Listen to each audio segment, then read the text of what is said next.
I'm Evan Lazarus, Chief Knowledge Officer for T3Live.com. You don't become a great trader by watching videos and taking courses. You become a great trader through live screen time. Accelerate that learning curve by tapping into the experience of seasoned professionals. Currently, we're offering 5-day free trials to each of our 4 mentoring rooms. In the mentoring rooms, we teach our strategies in the context of the live market. To sign up for a free trial, go to the T3 Live education page, fill out the form, and get started when the next trading session begins. We hope to see you in one of our mentoring rooms.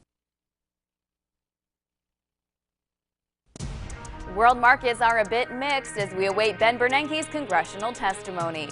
The markets have leveled off before reaching May 22nd's all-time highs, but can new earnings reports provide that extra push to the top? I'm Brittany Umar, and the morning call starts right now.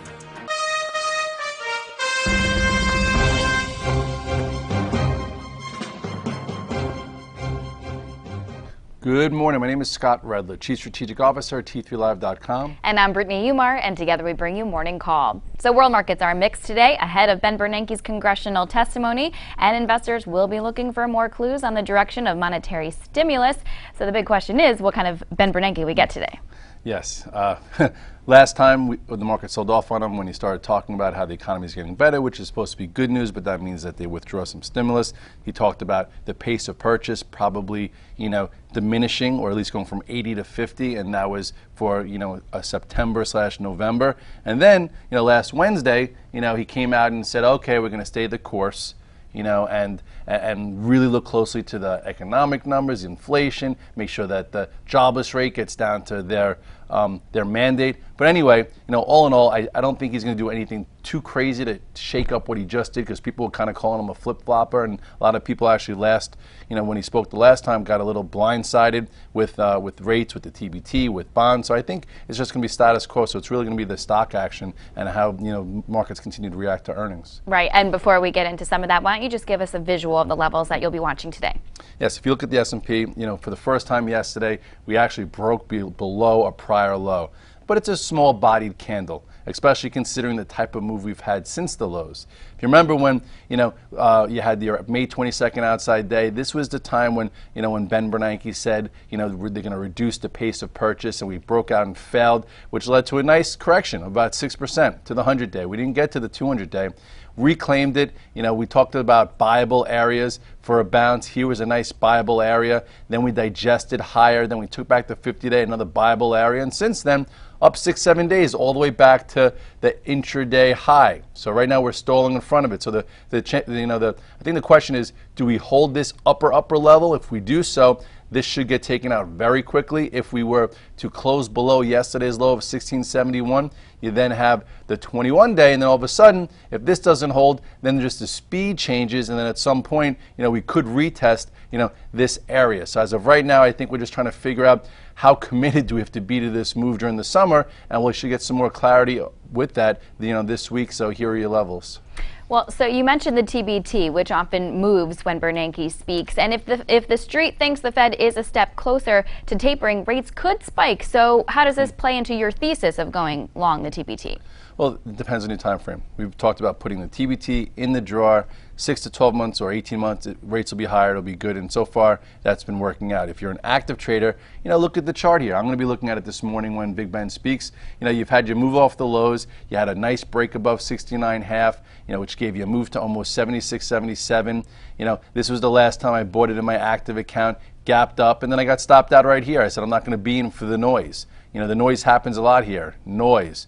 Look at this noise. But anyway, it's now back to the 21-day, and the 21-day has been holding during the most of this rally. So at this point, some people might have already dabbled a little bit, especially if you sold this excitement. So at this point, it's worth a look. If it were to break this, okay, with authority today, then it feels like the street's reading that, they're just going to keep QE going for a long time. The market's not getting any better, and and then you can maybe see a move down to 72 or retest a 50-day. But in order to keep this rate of increase, going to new highs sooner than later, I would say this area should hold today or tomorrow.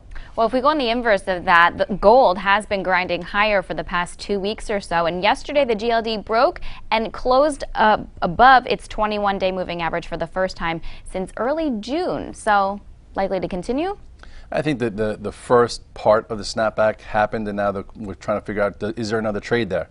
You know, this has been in a technical downtrend all year, places to sell, places to short, and then finally, a few weeks ago, there was enough blood on the street that gave you a tradable long. The question is how much could you stay there, how long could you stay there? And if you look at the chart here of the GLD, you will see this was one exit on the intermediate area around 161. Here was your macro exit around 150. Then if you remember, we had that nice trade where we went out short as we closed on the lows right here. And then from there, this is where we are right now. So if you look at this chart pattern here, remember that red dog reversal that Thursday? Okay, it was actually, no, sorry, that Friday. It was right here, gave you a quick move. Last time it looked good, okay, I think I was long this, kind of got blindsided, but if you were loose, you said, okay, didn't make a new low, I'm going to stay with it, and now look where we are. So it is digesting here. There is a gap right in front.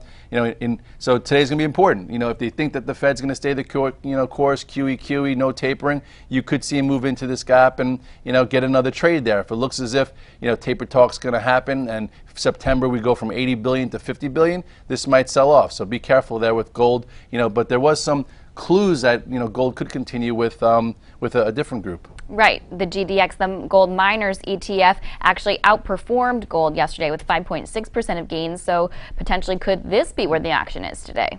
Well, it was there yesterday, so that actually got me back in silver. I didn't take gold. I was thinking, okay, maybe the smart money's in the miners. They're leading the way for the metals, and the metals are a little down today. So it'll be interesting to see what happens around 8:30. You look at the chart here of the miners, which have been battered and bruised. But again, if you're not caught in what has been a pretty crazy downtrend, there's opportunity when the blood is all over the place, and that's where it was here. Look at this move, okay? It never actually made a new low that Thursday, Friday, and you could have been a buyer. I remember 2304, you saw a lot of relative strength. And then from here, it's continuing to make higher lows, higher low, and now this is actually already in the gap. It's in the gap and almost filled the gap, and the metals haven't. So I thought maybe this could lead the way. So we'll see what happens today with gold and silver. If they, if they open down and they just sell off, I'll probably get out of the trade for a loss and say, you know what, I'm not going there again for a while. Well, since you dabbled in silver, let's take a look at that also. The SLV is basing above its 8-day, so that seems to suggest the rally is on there. Well, it seems to suggest that no one's running for the hills yet, and they're like in wait and see mode. When you get these moves in these broken trends, the first one is usually fast and furious because shorts get trapped and they have to cover some bottom feeders. And now, it's going to be a little bit harder for it to continue. So anyway, I saw the setup in the miners, how they led the way, and how you have a tight area here. So I'm long a little silver. We'll see what happens. Turn to the chart here. I did have a really nice trade here. When it broke above 1830, we talked about being a buyer between 1750 and 1830 versus a seller first time, and it did work there. Again, like I said, it looked as if it was going to trade into this gap here, and it didn't, but it also never broke the low here. And now here we are holding another gap, something a little bit different for silver. If it continues to hold that gap, which would be nice, that means I stay in it, perhaps above 1950, we get a little bit of a gap fill into the 20s. If all of a sudden today it opens down and doesn't find a friend and fills this gap, I'll probably be out of it and then just move on because the metals just frustrate me. All right, well, coming up, we're going to go in the trenches with earnings. Stocks reported earnings yesterday and stocks that are going to be reporting earnings today after the close, right after this quick commercial break. I'm Mark Sperling, Director of Trading with T3 Trading Group and contributor to T3 Live. Do you trade on your own, but you wish you enjoyed the benefits of a large trading floor? With the T3 Live virtual trading floor, we deliver that experience to you on your computer. On the VTF, you can follow the long and short positions of experienced professional traders like myself, Scott Redler, and others, and listen to our live radio stations as we navigate the markets. In addition, you get the added value of a large community of sophisticated and like-minded traders. Your membership to the virtual trading floor also includes access to our two very popular newsletter products, Off the Charts and the Price Point Sheet at no additional cost. In my opinion, joining the room will be the best trading decision you will ever make. I would like to invite you to begin your membership with a 7-day free trial. To get started, visit t3live.com and click on the Virtual Trading Floor tab. Have a great day, and I look forward to seeing you in the VTF. Yesterday, after the close, YHOO reported quarterly sales that fell short of Wall Street expectations and its own results from a year ago, and the stock did fall 2 to 3% after the close, but at last check is up about 2% this morning. So was that little dip buyable?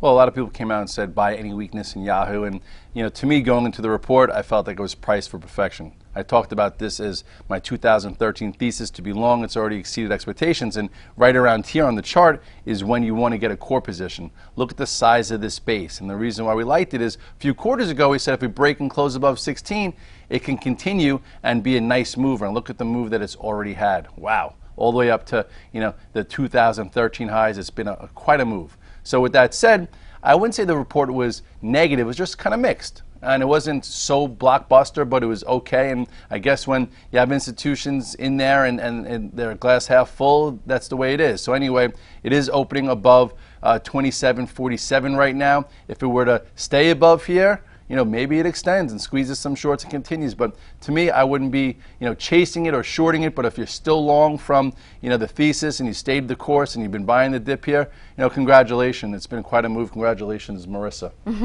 Well, Intel reports today. Analysts expect decreased profit for the company when it reports its second quarter earnings today. It did briefly reclaim its 50-day yesterday. Would you assume then that any disappointing news is already priced in?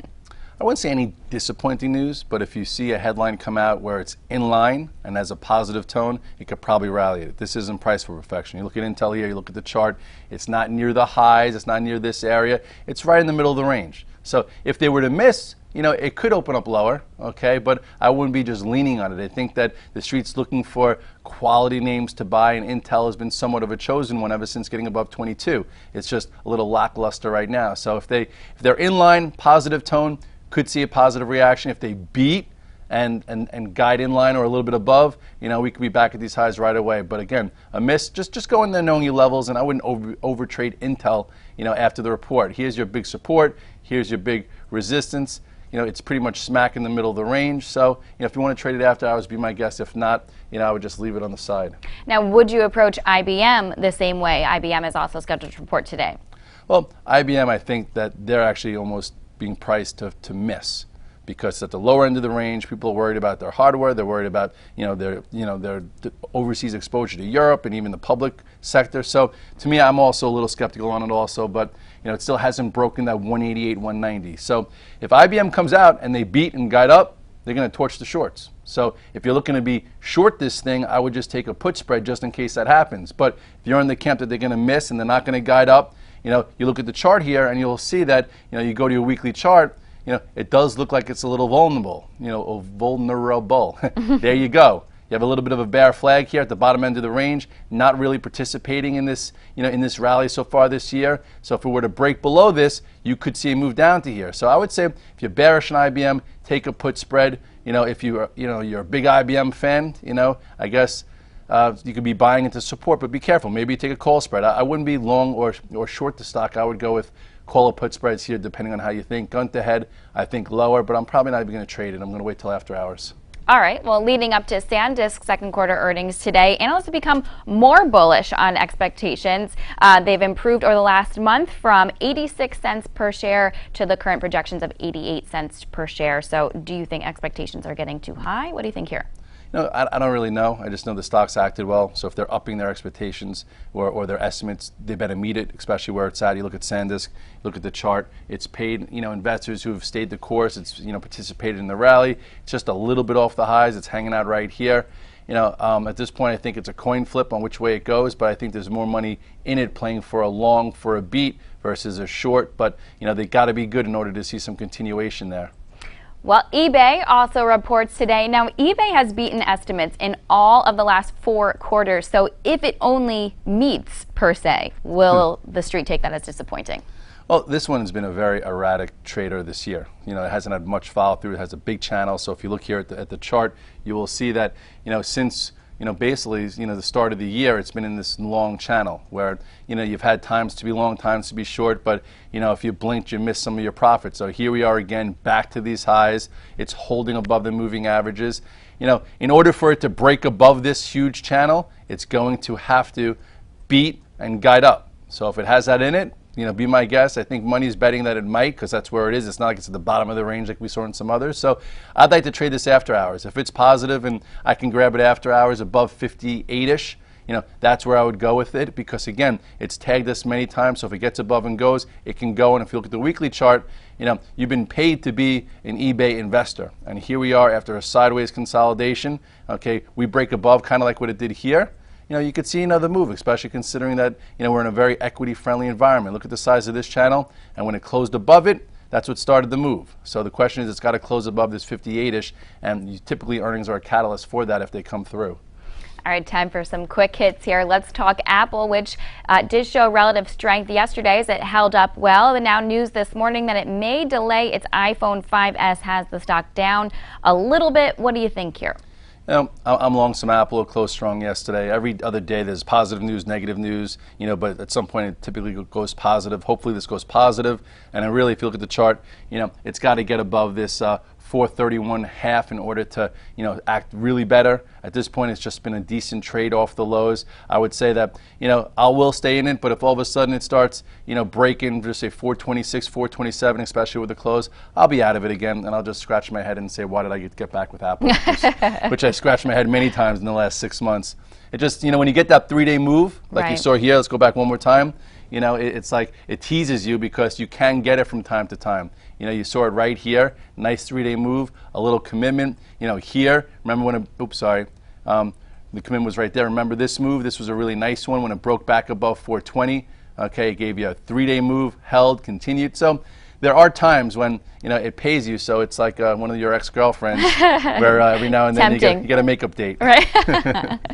Well, it doesn't always end well with the ex-girlfriends, so I don't know. You got to be careful. But how about Tesla? Big down day yesterday. It actually saw its worst daily percentage drop since January 2012 after Goldman lowered its price target on the stock. Would you say that the dip then was viable?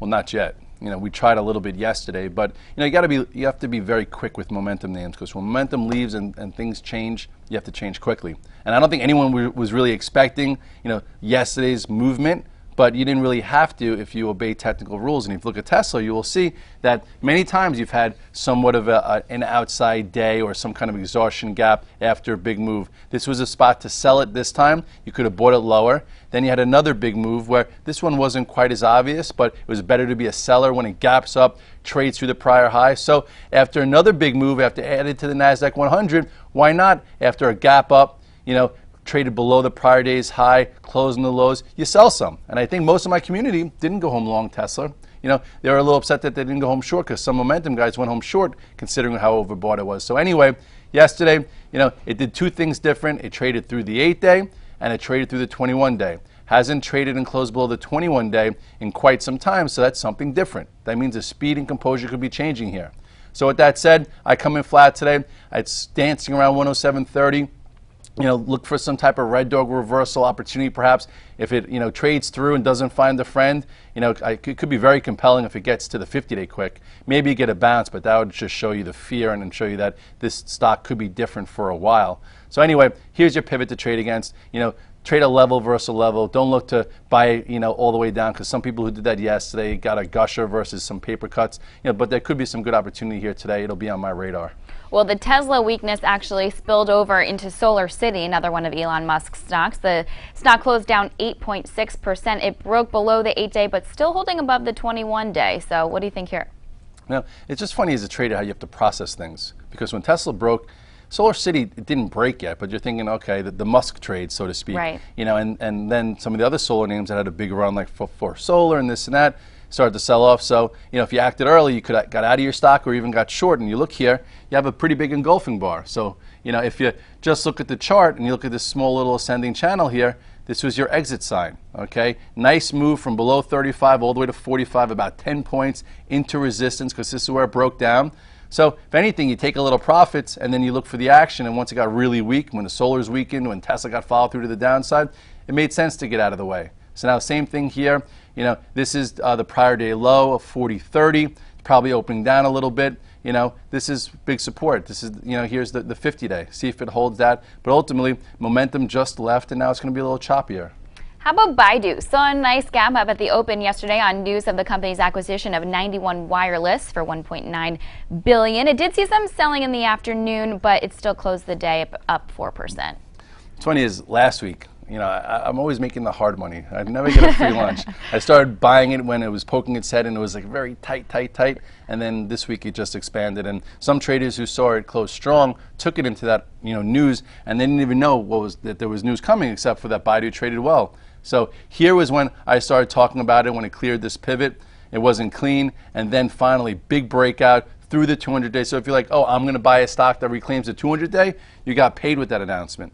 So yesterday, you never chase excitement after a big 5-6 day move, but now, you use our, swing trade rules from our education classes. The longer it stays now above this gap here of 104.61 and goes sideways, the higher the probability you get another trade. But right now, it needs to digest and prove that this gap up could hold to change the composure of the stock, which has been pretty weak, considering, from here all the way down, it's been, more of a laggard than a leader. Let's see if it can start breaking some of these downtrends. All right, we are only minutes away from Bernanke's congressional testimony. What will be your thoughts as you head into the trading session? I know we don't know what he's going to say yet, but what will be your strategy? Well, at least at 8:30 you get, all of his statements in one. And I don't think he's going to do anything too different. The question is, how do we react? And at this point, we stalled in front of all-time highs. The market's still a little bit overbought. We're getting some, not mixed signals from Momo stocks, but you could see that some could be vulnerable if they change. I would just, if you're involved, be involved, look close. If you're not involved and you're sitting in macro longs and you have a long-term thesis, don't let the noise of the next week or two change that, or get you out of your good positions, because I do think it's just a matter of time until we see 1,700 plus in the S&P. It's just a matter of whether it's this week or it's in the fall. And as always, happy trading. Have a happy Wednesday.